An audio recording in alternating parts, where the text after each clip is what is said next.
La chronique bourse, la quotidienne Zone Bourse, Anthony Bondin. Bonjour à toutes et à tous et bienvenue dans cette chronique boursière Zone Bourse du vendredi 6 septembre 2024. Elle s'appelle ce matin « Le travail, c'est la santé boursière ». La première semaine du mois de septembre n'est pas vraiment partie pour intégrer le palmarès des meilleures performances boursières de l'année, bien au contraire. Les financiers ont recommencé à trembler pour la croissance mondiale et ils ont pris peur pour leur pari préféré. Adieu vos vaches, cochons, Nvidia et Hermès. À moins que la dernière statistique américaine de la semaine ne permette de remettre la hausse sur de bons rails. Cette statistique, on en parlera en fin de chronique, mais on va commencer par de la politique française. La France a enfin un Premier ministre. Et là, mon petit cœur de Savoyard frétille un petit peu, mais les avis divergent quand même sur le choix opéré par Emmanuel Macron, qui n'en est plus, il est vrai, à une surprise près. La presse mondiale, elle s'accorde quand même sur un point. Michel Barnier vient d'accepter l'un des pires jobs de la Terre, qu'on peut situer à peu près entre coiffeur de Donald Trump et responsable de la conformité chez Crédit Suisse. Ceci dit, la précédente ligne sur son CV a consisté à gérer le Brexit, ce qui en fait une sorte de capitaine flamme de la politique, c'est-à-dire celui qui se pointe quand il n'y a plus aucun espoir. Alors ok,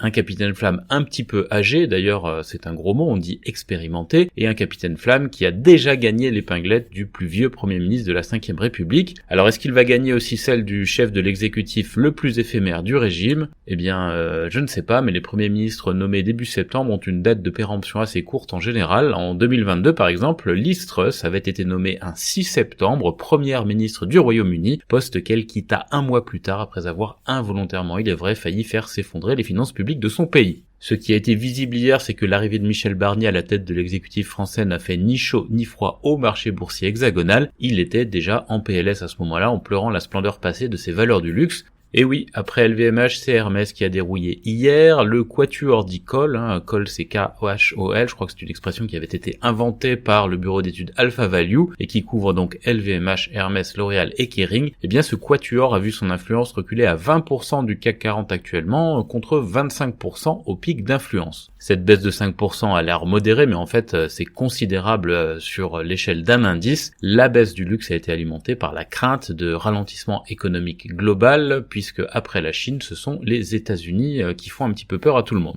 L'indice parisien a donc perdu 0,9% hier, c'est quand même une 4e baisse consécutive pour le CAC 40. Du côté des États-Unis, les indices ont fait aussi grise mine une fois de plus cette semaine, même si le Nasdaq a repris quelques points. Il y a eu des rachats sur Nvidia après sa lourde chute sur les 2 séances précédentes, et aussi un gain de 2,6% pour Amazon. Ce gain-là, il a bien aidé le Nasdaq à terminer dans le vert. Amazon qui a été dopé par une recommandation positive du bureau d'études Cantor Fitzgerald. Le S&P 500 et le Dow Jones, eux, ils ont reculé dans un climat qui reste donc morose. J'ajoute qu'après la clôture, Broadcom, qui est une des grosses écuries AI compatible de Wall Street, perdait 7% après des résultats pourtant relativement bons, notamment dans l'IA. C'est le signe que l'humeur n'est pas au beau fixe et que les investisseurs ont du mal avec les valeurs liées à l'intelligence artificielle. On en vient au gros morceau du jour. Pour que la fin de semaine se passe bien, eh bien il faudrait que la statistique hebdomadaire la plus attendue soit favorable au moment de sa publication à 14h30. En l'occurrence, je parle du rapport sur l'emploi américain qu'on appelle le NFP. C'est le chiffre de l'emploi sur le mois d'août que les investisseurs espèrent relativement tiède. Pas trop bon pour conforter l'espoir d'une baisse de taux de la Fed le 18 septembre, mais pas trop mauvais non plus pour éviter d'alimenter les craintes de récession. J'ai même envie de dire, au regard des mouvements récents et de mon pifomètre personnel du marché, qu'un rapport un petit peu plus solide que prévu serait le plus à même de permettre aux actions de terminer la semaine en hausse. Pourquoi ? Eh bien parce qu'une telle configuration ne changerait pas grand-chose à la conviction du marché sur une baisse de taux de la Fed dans 12 jours, mais elle aurait à l'inverse le mérite d'écarter momentanément ce qui est devenu la menace numéro 1 dans l'esprit des financiers, c'est-à-dire un atterrissage économique brutal aux États-Unis, voire une récession.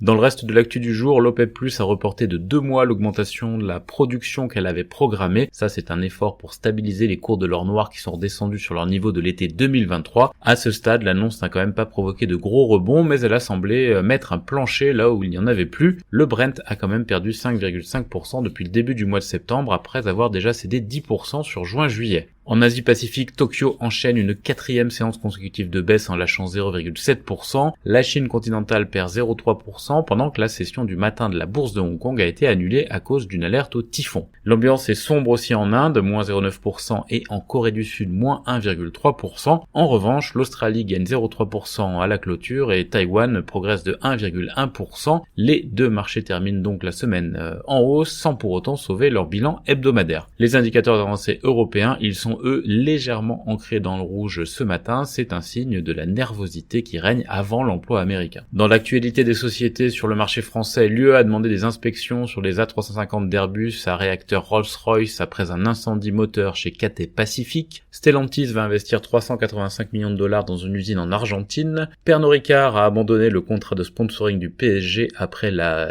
volée de bois vert reçue notamment du côté de Marseille. Renault lance une opération d'actionnariat salarié. Danone a émis 700 millions d'euros d'obligations à 7 ans à 3,2%. Autre émission obligataire, celle d'Arkema qui a placé 500 millions d'euros à 10 ans à 3,5%. On a une grosse rumeur aussi, Elis qui aurait fait une offre pour le fournisseur d'uniformes américain Vestis selon plusieurs sources. Vestis, je crois que c'est une capitalisation qui est un petit peu supérieure à 3 milliards de dollars. GTT va équiper 10 porte-conteneurs motorisés OGNL, Voltalia songerait à une sortie de la cote, Steph enregistre une hausse d'activité mais un net repli de ses bénéfices au premier semestre, et Ruby a publié aussi un bénéfice en nette baisse au premier semestre. Sur l'agenda des publications du jour, on a Viel et compagnie et Carmat. Ailleurs dans le monde, en Europe d'abord, BBVA a franchi une étape importante dans le cadre de son OPA sur Banco de Sabadell après le feu vert reçu de la BCE. Iberdrola a reçu un autre feu vert aux États-Unis pour racheter 18,4% d'Avangrid, c'est la part que la société ne détenait pas au capital. Et on a aussi une petite annonce du côté de Kudelski, Nagravision décroche un contrat auprès d'Evercast. Sur l'agenda des publiés en Europe, on a InPost, Sectra, Computa Center ou encore Exmar. Aux États-Unis, j'ai déjà parlé de Broadcom qui perdait 7% hors séance après ses trimestriels. UiPath gagne 10% pour sa part après